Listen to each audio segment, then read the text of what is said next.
প্রিয় দর্শক, সালাম আলাইকুম। আমরা আজকে ফরন্ত বিকেলে শুক্রবার ছুটির দিন চলে আসলাম সন্দ্বীপের পশ্চিম প্রান্তে সাগর পাড়ে। তো আজকে আমি আপনাদেরকে দেখাবো এখানকার সুন্দর সুন্দর দিকগুলা।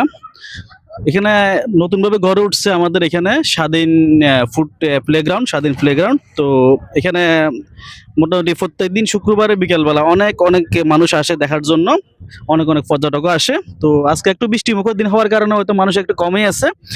তো তার পাশাপাশি এখন আপনারা দেখতেছেন আমার এখানে কিছু স্থাপনা গড়ে উঠে ছোট ছোট কুটির, এগুলাতে ফুচকা চটপটি এগুলা বিক্রি করা হয়। আজকে বৃষ্টির জন্য একটু পানি উঠছে, তো পানি ওঠার কারণে আজকে এখানে খুব একটা বেশি মানুষের জমায়েত নাই। তারপরে আমরা দেখতেছি কিছু বাচ্চারা এখানে খেলাধুলা করতেছে, আমার পিছনে এরা পানি নিতে। একসময় আমরা খেলছিলাম ছোট্টবেলা, সেই স্মৃতিটা মনে পড়ে গেল। আমি আপনাদের একটু দেখানোর চেষ্টা করতেছি।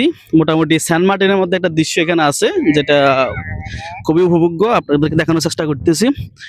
তো এই যে একটা সুন্দর মোটামুটি এখানে পানি বেষ্টিত, নারকেল গাছ বেষ্টিত, খুব সুন্দর একটা পরিবেশ।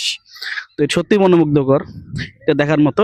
তো আমি এখন আমার এখানে একটা ভাই মোবাইল ব্রাউজিং করতেছে, আমি ওনার কাছে যাই, দেখি ওনার এ সম্পর্কে ওনার অনুভূতিটা কি। ভাই আসসালামু আলাইকুম।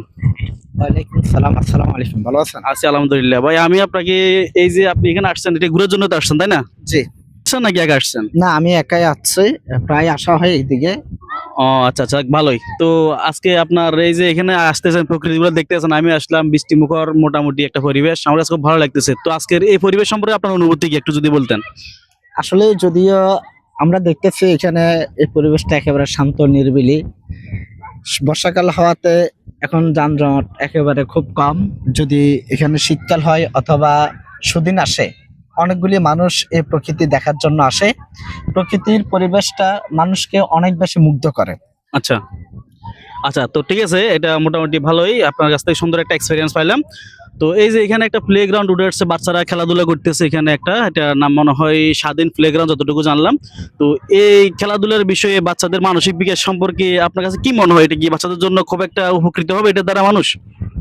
জি হবে, কারণ আমরা দেখতে পাচ্ছি সন্দ্বীপে অনেকগুলি জায়গা আছে যেখানে মানুষ যেতে পারে না, মানে ঘোরার মতন তেমন কোনো জায়গা নেই।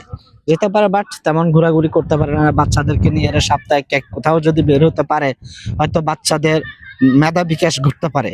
কারণ বাচ্চাদের খেলাধুলার সাথে পড়ালেখার সাথে একটা সংস্পর্শ আছে। বাচ্চারা যদি ঠিক মতো না খেলাধুলা করতে পারে, তাদের পড়ার প্রতিও তেমন মন মানসিকতা সৃষ্টি হয় না। আচ্ছা আচ্ছা, ঠিক আছে, তো ধন্যবাদ, আমাকে অসংখ্য ধন্যবাদ, ভালো থাকবেন। তো দর্শক শুনলেন আজকের মোটামুটি জনসাধারণের যে একটা অনুভূতি, মোটামুটি খুব একটা ভালো একটা ভিউ দিল।